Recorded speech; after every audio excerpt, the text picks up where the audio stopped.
Episode के start में एक एल्फ को दिखाया जाता है जो बोल रही होती है, मुझे स्ट्रांग बनना है सबसे ज़्यादा। ह्यूमन के साथ जो एग्रीमेंट था अब वो किसी काम का नहीं। वो एल्वन टेरिटरी में घुसना बंद ही नहीं कर रहे और इस वर्ल्ड में कोई भी एल्फ्स की मदद नहीं करेगा, इसलिए मुझे एक वॉरियर बनना ही होगा। मैं चीफ की बेटी जो हूँ, मुझे लड़ना ही होगा। अब आगे जाते जाते ये आर्क के पास पहुँचती है। वहाँ पे उसे देख के कहती है, सिल्वर नाइट से एनकाउंटर करने के बाद मेरा फेट ही बदल गया। नेक्स्ट सीन में अब आर्क को दिखाया जाता है जो एक गुफा में होता है और अपने मिशन में आया हुआ होता है और कुछ लोगों को हरा के अपना मिशन कंप्लीट करता है। फिर एक जगह पे काफ़ी सोना देखता है वो और कहता है, इन लोगों ने तो काफ़ी जमा कर रखा है, इन्होंने ज़रूर कुछ गलत किया होगा। तभी आर्क वहाँ पे 2 केजेस देखता है, लेकिन फिर पोंटा से कहता है फ़िलहाल जो ले सकते हैं वो लेते हैं और घर चलते हैं। अब एक किंगडम दिखाया जाता है जहाँ पे एक बंदा एक सेल्सिका नाम के बंदे से रिपोर्ट मांगता है। ये कहता है कि ल्यूवर्ते की बेटी लॉरेन का असैसिनेशन फेल हो गया। ये जो बंदा पूछ रहा होता है ये लॉर्ड होता है डिएंटो का, ट्राइटन डू डिएंटो, और बोलता है तुम इस छोटी सी लड़की को क्यों नहीं मार पाए, तुमने तो कहा था कि काफ़ी स्किल्ड ग्रुप इसे करेगा। ये बंदा बताता है कि उन्होंने सभी गार्ड्स को मार दिया लेकिन एक मर्सरी ने उन्हें मार दिया था। ये सुन के ट्राइटन कहता है किसी काम के नहीं वो लोग। फिर ये बोलता है और उन डीमन बीस्ट का क्या हुआ जो हमें ईस्ट से मिले थे और ल्यूवर्टे में छोड़े थे हमने। ये बताता है कि उन दोनों बेसिलिस्क ने सही से काम नहीं किया और वो मारे गए। और फिर उससे पूछता है कि प्रिंस डाकेरेस ल्यूवर्टे में ये सब क्यों कर रहे हैं।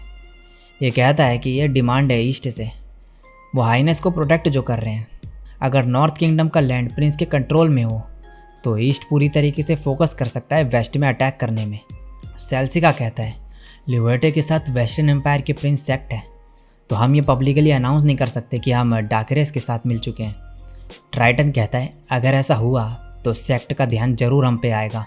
वैसे हमारे प्रोडक्ट को सिक्योर करना ज़्यादा इंपॉर्टेंट है, हमें उन्हें मार्केट में भी भेजना है जल्दी। चाहे जो भी हो, प्रिंसेस यूरियार्ना को इसके बारे में पता नहीं चलना चाहिए। वैसे मेरा बेवकूफ़ बेटा कहाँ पर है। ये कहता है मास्टर उडलन ग्रुप के साथ गए हैं प्रोडक्ट को पहुंचाने। ये सुन के ट्राइटन गुस्से में आ जाता है और सेल्सिका को जाने को कहता है वहाँ से, और फिर कहता है कुछ भी सही क्यों नहीं होता कभी। नेक्स्ट सीन में आर्क टाउन की तरफ वापस जा रहा होता है, लेकिन तभी एल्फ उस पर अटैक कर देती है। आर्क कहता है ये तो काफ़ी फास्ट है, और फिर उसका चेहरा दिख जाता है उसे और कहता है ये तो वही एल्फ है। ये एल्फ कहती है जो बच्चे तुमने किडनैप किए हैं उन्हें वापस करो। आर्क कहता है ये तुम क्या कह रही हो, कोई मिसअंडरस्टैंडिंग हो गई है, हमें डिस्कस करना चाहिए। लेकिन ये एल्फ कहती है मुझे एक बैंडेड के साथ कुछ डिस्कस नहीं करना। आर्क कहता है क्या मैं एक बैंडेड दिखता हूँ तुम्हें। ये एल्फ कहती है एक नाइट बैंडेड बन गया, कितने शर्म की बात है ये। लेकिन तभी पोंटा बाहर आ जाती है और उसे देख के ये एल्फ रुक जाती है और कहती है वेंटू वल्पिस एक स्पिरिट बीस्ट बैंडेड के साथ क्यों है। आर्क कहता है पोंटा तुम एक स्पिरिट हो। ये एल्फ बताते हैं कि सिर्फ स्पिरिट नहीं, स्पिरिट बीस्ट, और इन्हें कॉटन टेल फॉक्स कहा जाता है। ये बहुत ही कॉशियस बीस्ट होते हैं और एल्फ के साथ भी सही से नहीं रहते। आर्क कहता है ये मुझे पसंद करने लग गई जब मैंने इसकी मदद करी। एक स्पिरिट बीस्ट को ह्यूमन के साथ देख के एल्फ मान जाती है कि आर्क झूठ नहीं बोल रहा और उससे माफ़ी मांगती है अटैक करने के लिए। आर्क बोलता है कि वो यहाँ पे बैंडिट्स को मारने आया था और फिर एल्फ से पूछता है कि वो यहाँ क्यों आई है। ये कहती है कि मैंने सुना जो बैंडिट्स यहाँ पर थे उन्होंने एल्फ को पकड़ रखा है, और ये सुन के आर्क समझ जाता है कि वह केजेस वहाँ पे क्यों थे। ये एल्फ वहाँ जाने लगती है लेकिन आर्क इसे रोक लेता है और कहता है अंदर कोई भी एल्फ नहीं है, और पूछता है वो बैंडिट उनके साथ क्या करने वाले थे। ये बोलती है कि एल्फ काफ़ी ज़्यादा पैसों में बिकती हैं एज अ स्लेव। अब ये मत बोलना कि तुम्हें पता नहीं था ये। आर्क कहता है मुझे नहीं पता था। ये एल्फ बाय बोल के फिर वहाँ से जाने लगती है। आर्क तभी उसे रोक के कहता है तुम पहली एल्फ हो जिससे मैं मिला, मैं तुम्हारी मदद कर सकता हूँ। लेकिन ये कहती है कि मुझे कोई मदद नहीं चाहिए, ये एल्फ्स की प्रॉब्लम है और हमें किसी ह्यूमन की मदद की ज़रूरत नहीं। एल्फ ने तो इसे मना कर दिया होता है मदद करने के लिए, लेकिन जो आर्क होता है वो एल्फ्स की प्रॉब्लम को लेके काफ़ी ज़्यादा इंटरेस्टेड होता है। नेक्स्ट सीन में ये अपने रूम में होता है पोंटा के साथ और खा रहा होता है। आर्क फिर कहता है मैंने उसका नाम भी नहीं पूछा, अब मैं उसे ढूंढूंगा कैसे। और पोंटा से कहता है कि मैंने डिसाइड कर लिया है कि हम कल क्या करेंगे। अगले दिन आर्क डिमेंशन मूव का यूज़ करके एल्फ के फॉरेस्ट में पहुंचता है। तभी कुछ बंदे एक एल्फ को पकड़ते हैं। इन्होंने और भी कई एल्फ्स को पकड़ रखा होता है और फिर ऊडोलन इसके पास आके कहता है चलो भीख मांगो मेरे से, तुम शायद ऐसा करके अपने फ्रेंड्स की हेल्प कर सको। और ये उससे रिक्वेस्ट करती है, लेकिन ऊडोलन फिर भी उसके पैर में स्वॉर्ड मार देता है। दूसरा बंदा कहता है ये लड़कियां हमारे कीमती प्रोडक्ट्स हैं। ऊडोलन कहता है मुझे मत बताओ कि क्या करना है, तुम्हारे बॉस मेरे डैड हैं। फिर ये उससे माफ़ी मांगता है।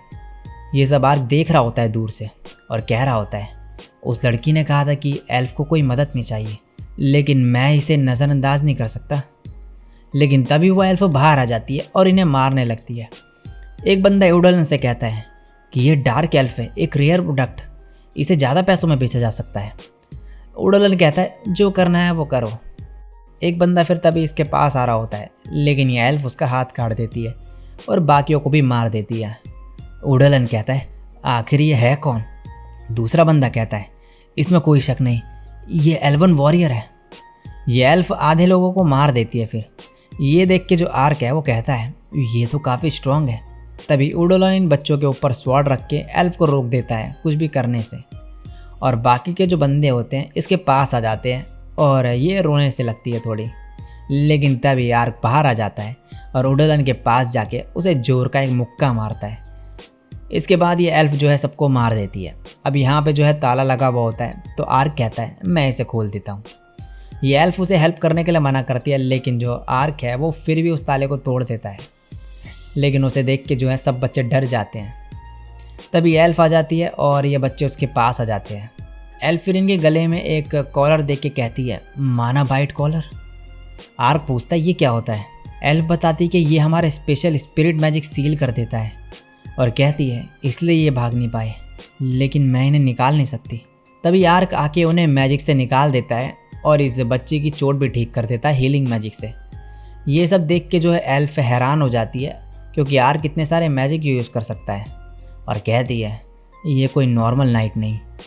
इसके बाद ये जो है सीटी मार के एक बर्ड को बुलाती है और उसे एक मैसेज देने को बोलती है कि उसने बच्चों को बचा लिया है और उन्हें आके ले जाने को कहती है, और उसे लोकेशन भी बता देती है। आर्क पूछता है ये बर्ड क्या थी। ये कहती है ये एक विस्परिंग फॉल है, ये हमारी कही बातें दूसरे लोगों तक पहुंचाती है, ये एक काइंड स्पिरिट बीस्ट है। आर्क कहता है तो ये कॉम्बिनेशन है एक मेल पिजन और वॉइस रिकॉर्डर का। एल्फ कहती है क्या बोला। आर्क कहते कुछ नहीं। इसके बाद ये बताती है कि किसी भी ह्यूमन बीइंग के लिए एक स्पिरिट बीस्ट को टेम करना मुश्किल है, इसलिए विस्परिंग फॉल एल्फ का जरिया है एक दूसरे से कांटेक्ट करने का। कुछ टाइम बाद इन बच्चों को लेने अब कुछ लोग आ जाते हैं और ये इन्हें गुड बाय कहते हैं। ये सभी बच्चे जाते वक्त आर्क को थैंक्स बोलते हैं और फिर बाय बोल के चले जाते हैं। अब ये एल्फ आर्क से बोलती है तुमने टेलीपोर्टेशन मैजिक यूज़ किया, जिसे लेजेंडरी क्लास का मैजिक माना जाता है, और भी कई चीज़ें, तुम आखिर हो कौन। आर्क कहता है बस नॉर्मल पर्सन हूँ, मेरा नाम है आर्क और मैं एक मर्सिनरी हूँ, और ये पोंटा है मेरी साथी। अब ये एल्फ अपना नाम बताती है एरियान ग्लेंस मैपल, और आर्क को थैंक्स बोलती है। तभी एक विस्परिंग फॉल आ जाता है और इसे मैसेज देता है कि उसने उन लोगों की जगह पता कर ली है डिएंटे में, और इसे डिएंटे आने को कहता है और कहता है कि हम एक रेस्क्यू ऑपरेशन करने वाले हैं। अब एरियान आर्क से कहती है तुमने कहा था कि तुम एक मर्सिनरी हो, तो क्या मैं तुम्हें हायर कर सकती हूँ अभी। और इसी के साथ ये एपिसोड यहीं पे एंड हो जाता है।